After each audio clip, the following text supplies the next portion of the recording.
Engineer جس نے مسجد الحرام اور مسجد نبوی کو ڈیزائن کیا، اس شخص نے کروڑوں روپے کا معاوضہ آفر کیے جانے کے باوجود ٹھکرا دیا۔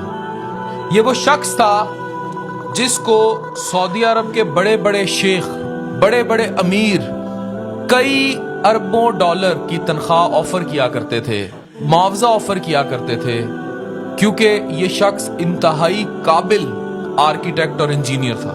یہ ایک مصری تھا جس نے ظاہری دنیاوی نمود و نمائش سے دور رہ کر اپنی جنت بنانے کی ٹھانی۔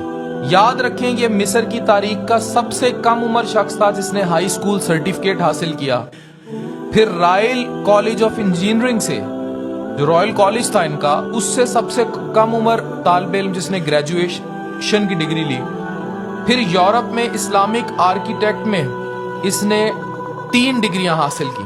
اس کے علاوہ وہ سب سے کم عمر نوجوان تھا جس نے بادشاہ سے نائل، سکارف اور آئرن کا خطاب حاصل کیا۔ یہ سب اس انجینئر کو خطابات دیے گئے۔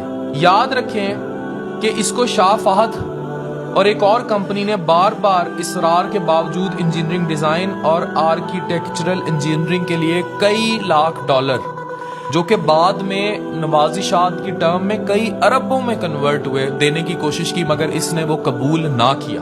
اس نے کہا کہ میں 2 مقدس مساجد کے کاموں کے لیے کیوں معاوضہ لوں، اور اگر میں نے یہاں معاوضہ لے لیا تو میں قیامت کے روز اللہ کا سامنا کیسے کروں گا۔ اس نے 44 سال کی عمر میں شادی کی، ایک بیٹا پیدا ہوا، اور زچگی کے دوران اس کی اہلیہ جو ہے وہ دنیا سے چلی گئی۔ یہ ساری زندگی عبادت الہی میں مصروف رہا اور اس نے حرمین شریفین کی خوب خدمت کی۔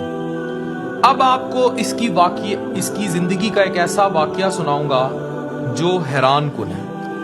آپ کو پتہ ہے کہ حرمین شریفین میں نصب کیے گئے سفید پتھر کا جو حصول ہے، اس کی کہانی بڑی دلچسپ ہے۔ آپ کو پتہ ہے وہ پتھر ایسا ہے کہ جس پر گرمی جتنی پڑتی جاتی ہے وہ ٹھنڈا ہو جاتا ہے، وہ گرمی کو جذب کرتا ہے اور اس کے بعد ٹھنڈا ہو جاتا ہے۔ یہ پتھر اس زمانے میں صرف گریس میں موجود تھا اور ایک پہاڑ تھا صرف۔ یہ گریس پہنچا، پیسے کی کمی نہیں تھی، سعودی عرب نے اسے خطیر رقم فراہم کی اور اس نے ان سے آدھے پہاڑ کا معاہدہ کر لیا۔ جب معاہدہ کر لیا تو حرم مکی میں یہ وہ پتھر جو ہے پلیس ہو گیا۔ 15 سال بعد سعودی حکومت نے مسجد نبوی میں اس کو ایسا ہی پتھر نصب کرنے کے لیے کہا۔ ڈاکٹر صاحب بہت ریسرچ کے بعد پریشان ہو گئے کہ یہ پتھر سوائے گریس کے اس پہاڑ کے کہیں اویلیبل ہی نہیں ہے۔ یہاں اللہ کی مدد شروع ہوتی ہے۔ یہاں اس شخص کی جو جنت لکھی جا چکی یا اگلا جہاں لکھا جا چکا وہ رب جانے اور ڈاکٹر صاحب جانے، لیکن اس کی مدد دنیا پر کیسے ہوتی ہے یہ واقعہ سننے والا ہے۔ یہ بڑا پریشان ہو گیا اور سعودی حکومت سے کہہ کے نکلا کہ مجھے وہ پتھر نہیں مل رہا، لیکن آئی ول ٹرائی مائی بیسٹ۔ یہ اسی گریس کمپنی کے پاس پہنچا جہاں سے یہ آدھا پہاڑ خرید چکا تھا، حکومتی عہدیداروں سے معاہدے کیے، باقی آدھا پہاڑ پتہ کیا تو انہوں نے کہا کہ یہ تو 15 سال پہلے یہ خاص پتھر ہم بیچ چکے ہیں، 15 سال پہلے دیٹ از بینگ سولڈ، اور اب وہ نہیں پتا وہ کس کو بکے۔ یہ شخص مایوس واپس آیا، اس نے وہاں اپنے تئیں ایک سیکٹری کے ذمہ لگایا کہ بھائی مجھے پتا کر کے دیں، وہ کسی نے تو خریدا ہوگا اور جہاں بھی وہ پتھر ہے اس کی کوئی مالیت تو ہوگی۔ یہ واپس لوٹ رہا تھا۔ یہ اس کی زندگی کا بڑا زبردست واقعہ ہے کہ اس کو کال ریسیو ہوتی ہے اسی کمپنی سے اور وہ کہتی ہے کہ آپ واپس آ جائیں، ہم آپ کو بتاتے ہیں، ریکارڈ چھانا ہے کہ کس نے خریدا ہے۔ جب اس کے سامنے میٹنگ کے دوران سیکٹری کمپنی کی ڈیٹیلز لے کے آئی تو وہ ایک سعودی کمپنی ہی تھی جس نے خریدا تھا۔ اس کا دل دھڑکنا بند ہو گیا اور یہ پریشان ہو گیا، حیران ہو گیا کہ رب کی قدرت دیکھیں کہ رب کے گھر لگائے جانے والا پتھر وہ وہیں موجود ہے، سعودی عرب میں ہی موجود ہے۔ یہ فوراً اس نے فلائٹ پکڑی اور سعودی عرب پہنچا اور اس کمپنی کے دفتر پہنچا اور ڈائریکٹر ایڈمن سے ملا اور پوچھا کہ وہ جو ماربل آپ نے گریس سے پورا اتنے بھاری مالیت کا خریدا تھا وہ ماربل اب کہاں لگایا ہوا ہے؟ جہاں بھی لگایا ہوا ہے ہم ہر قیمت دے کر اس کو واپس لے جانا چاہتے ہیں اور ہم مسجد نبوی میں اس کو پلیس کرنا چاہتے ہیں۔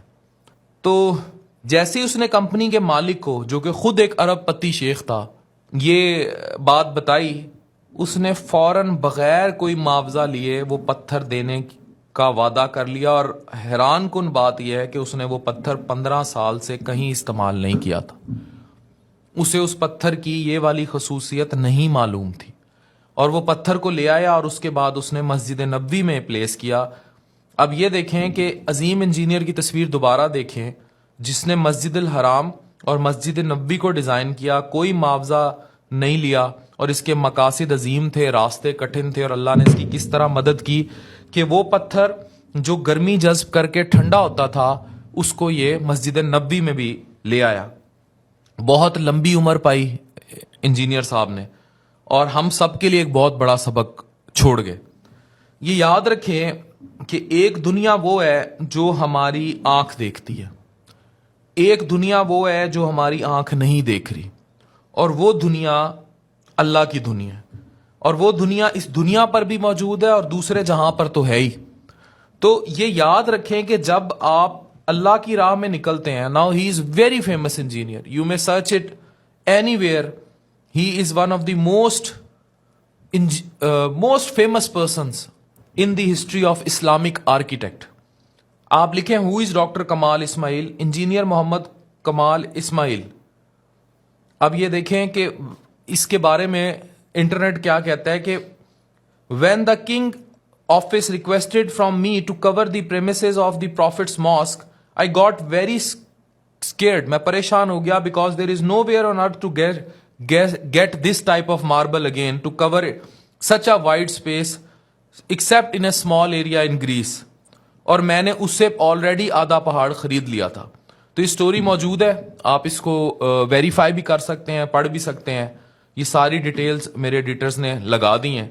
آپ یہ دیکھیں کہ کس طرح اللہ اپنے بندوں کی مدد کرتا ہے جو اس کے لیے اپنی زندگی وقف کر دیتے ہیں۔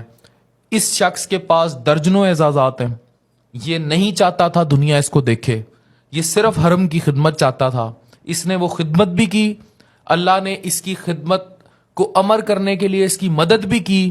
اور یہ ایک واقعہ کہ کس طرح وہ سفید پتھر 15 سال پہلے ہی کسی اور سعودی نے خرید کر رکھ دیا کہ 15 سال بعد ڈاکٹر صاحب آئیں گے اور یہ پتھر اس سے خریدیں گے اور مسجد نبوی میں نصب کریں گے، جبکہ اس شخص کو خود خریدنے والے کو، اتنا مہنگا پتھر ماربل خریدنے والے شخص کو اس کی افادیت تک معلوم نہ تھی۔ یہ اللہ کا راستہ ہے۔ ڈاکٹر عفان کیسر سائننگ آف۔